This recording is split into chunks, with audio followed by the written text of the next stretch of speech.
understand the entire flood situation that Andhra is currently reeling under, particularly Vijayawada. Various concerns have come to the forth regarding the remedial measures being taken by the state government, the scale of devastation. So I am being joined by the Chief Secretary of Andhra Pradesh, Mr. Neerab Kumar Prasad, who is here to educate us and help us understand the current situation. Appreciate your time in this busy time, sir. First things first. What exactly is the present situation?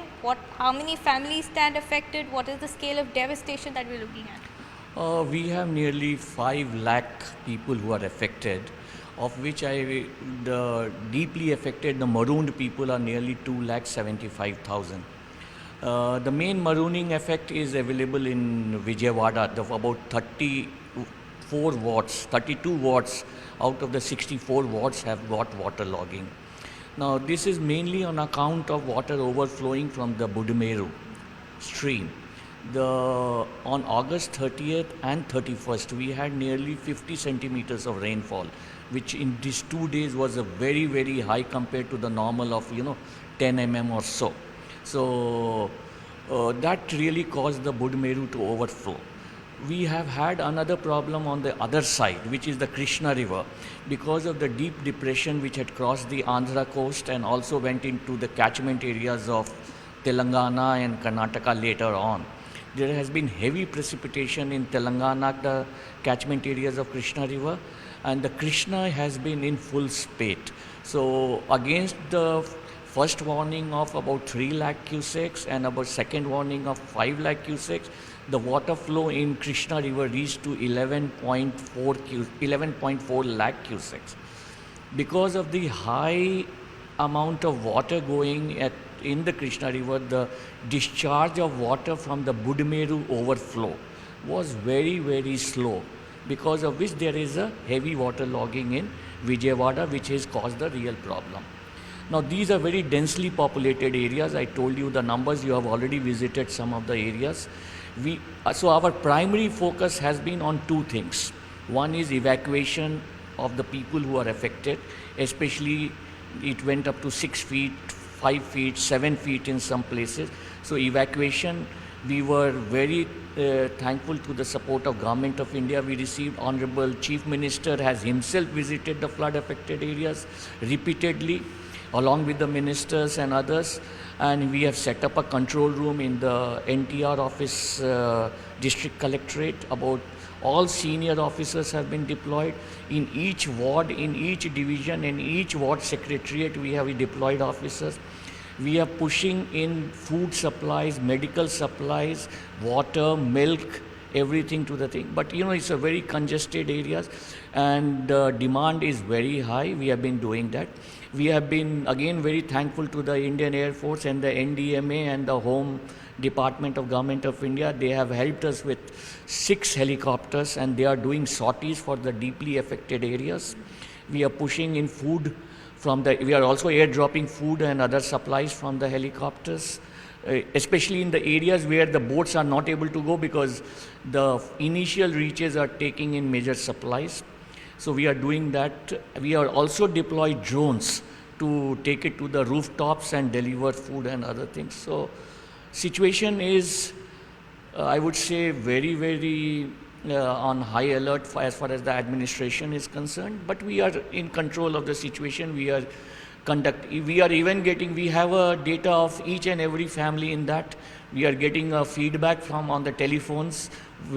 Some places we have a telephone network problem, but we are getting whether you have received the food stocks, whether you have received medicine. So we are getting those supply also, and we are also taking the feedback in the case of any emergency and other things. I want to understand from you. We visited a couple of areas in Vijayawada, the worst hit. One was Urmila Nagar, where we saw that provisions are being given at a regular interval, but a lot of people, senior citizens or children, women, they're still marooned inside, and they say that the door-to-door supply is something that they're asking for. How do you intend to reach this last mile connectivity? In fact, Honorable Chief Minister is asking or has directed all of us to ensure that each and every family gets food, medical supplies, whatever is required. So we have, as I mentioned to you, we have the whole database of this area of about 6 lakh people whom we are contacting regularly through messaging apps, through phones, and trying to see that it reaches each and every household. Till now, we are getting confirmation about 70%, 80% are getting confirmed. But still, as you mentioned, about 10-15% were there. And there we are essentially trying to reach them through the air helicopter route so that we can meet those people also. And our effort has been also to evacuate all the old, elderly, sick, and people outside the places. We have placed RTC buses. We have the good news is the water levels are receding. So it has already come down 2 feet to 3 feet at number of locations. We are continuing our efforts. We will definitely reach each and every household. We are setting up medical camps. We are put ambulances on the place at the locations where we can evacuate people. Nearly, we are putting about 37 ambulances also at immediate. 100 medical camps we will set it up immediately by today evening. And we are also ready with JCBs, sanitary workers and equipments to see that all these sanitation activities are taken up wherever the water recedes.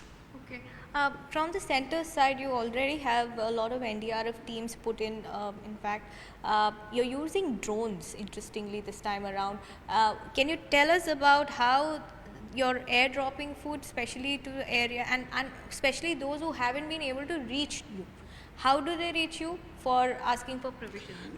Means they don't have to reach us for asking for provisions. We have straight away taken a target that all the 7 lakh affected or 5 lakh family people who are affected are our target group, and we have to see that food reaches all of them. So against the 5 lakh population, we are sending nearly 7 lakh food packets so that it reaches everyone without any issue.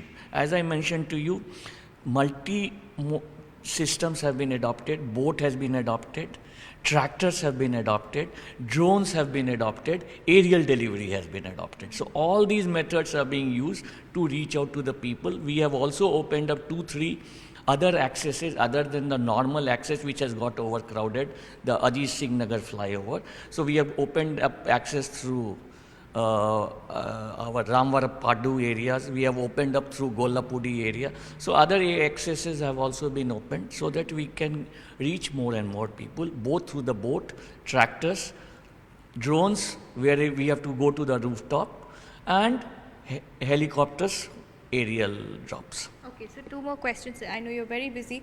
One thing is, what are the remedial measures we're looking at? Because the Bodumedu breach that has happened, in fact, how do you prevent this in the near future? Are you planning to increase its level?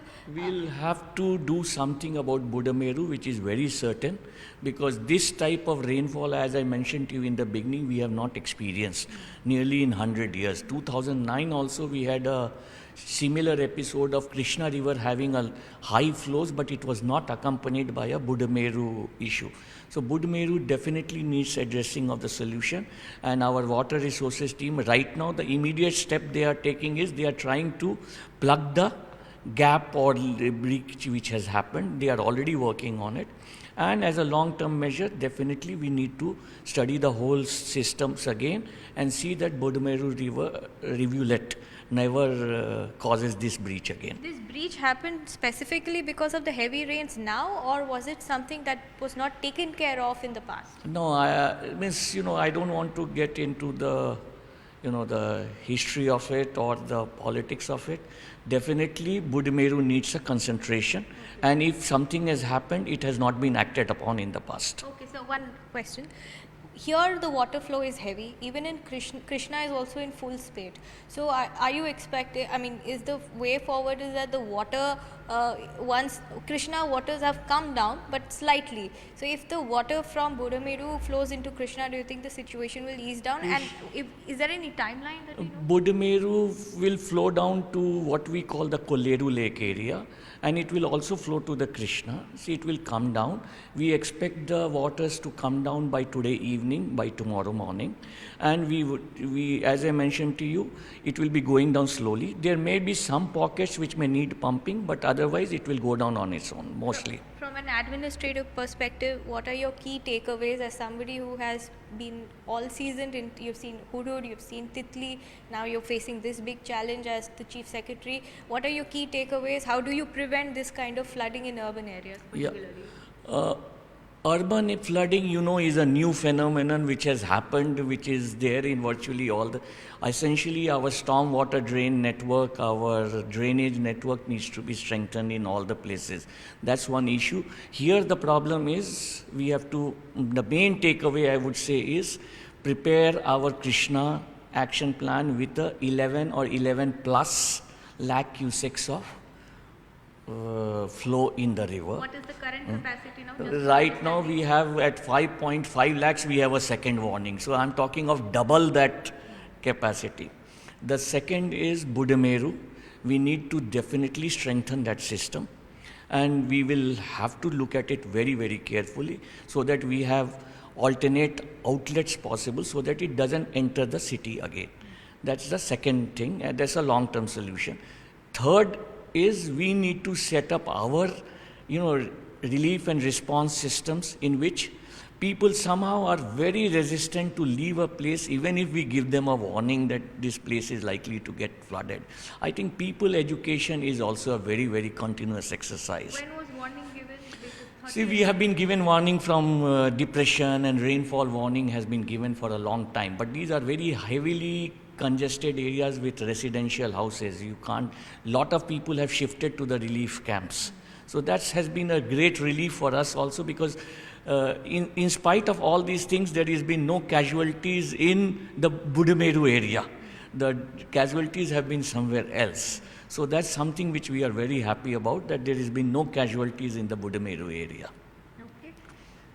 And your message, sir, whoever is watching you on national television, in case they are in distress, how do they reach out? Even though you have been keeping track of 7 lakh families, 6 lakh families in your database, but still your message to the We have put all the control room numbers, the other numbers, and there are phone calls going to each and every family. The best is to contact them. We are monitoring the social media.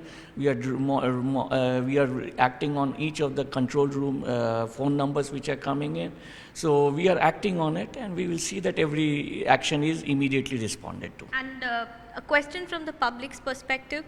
Of course, a lot of areas are still inundated, but what about power restoration? That is one aspect.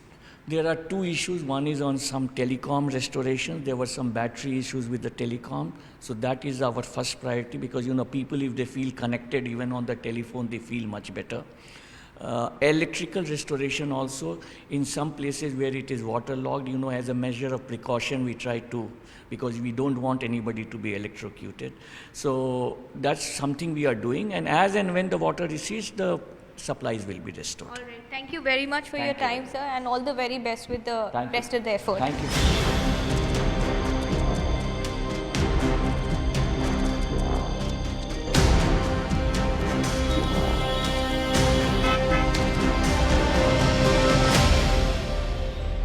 Chaotic scenes unfolding at Urmila Nagar. This is in Vijayawada, and very evident, one of the worst hit areas here.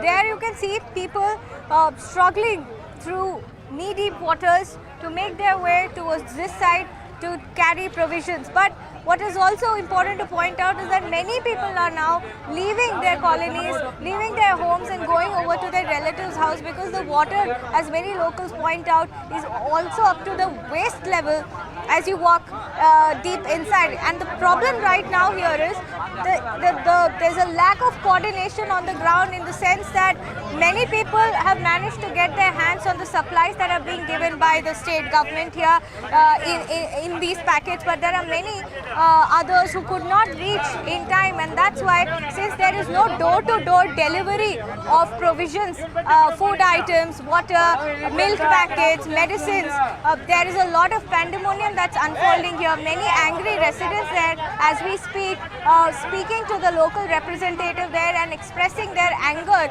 over the whole issue. And what is also important to point out is that not just people who are physically able, but also those who are specially able, coming all the way to this side and struggling to find provisions there. You can see some of them who managed to get their hands on tractors, using help of those tractors and coming till the main road, and from here they're going off to different directions. And then there are many who are using inflated balloons like that, or boats, small kind of floating devices to carry provisions and especially distribute it to those who are not able to come to this side of the road. These are the bags that they've managed to gather in terms of whatever little rice or some kind of sabzi, water, drinking water. While these provisions are being distributed to a large extent in this colony, the struggle here is that many of them say there has been absolutely zero water for utility purpose, and that's why they are awaiting help from the government side on that front.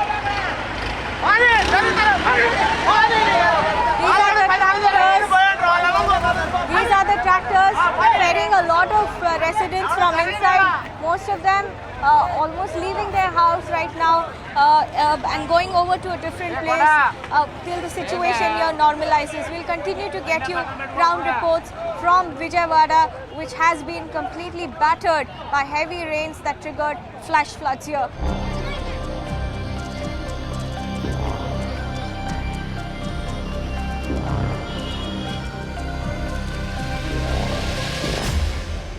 I'm coming to you from Bhavanipuram Housing Board Colony. This is what the situation is right now. Water completely inundating the entire street, which has about 500 houses by rough estimate. Though the water level has gone down, it was up to almost 3 feet on Saturday, Sunday during the torrential rainfall. Though the water level has receded, but life has certainly come to a standstill, and there you can see the way people are struggling. You can see a woman there collecting her supplies and provision that is being just provided by the volunteers of the state government, and now making her way to her house. She says that while everything is being given to them, it is only the lack of clean water for utility purpose. They have drinking water, they have milk to consume, they have food which is being given, but the lack of water for utility purpose that is making a little bit of challenge here for them. And in fact, take a look at this entire colony. The water came up to the first floor in many houses, and this is a low-lying area. The Budumeru rivulet is just a few colonies away, and the water from there. But this is the first time that the rivulet has thrown up, and for the first time in I think almost 20 years, this entire area has been inundated like this. Not just this place, there are other areas as well.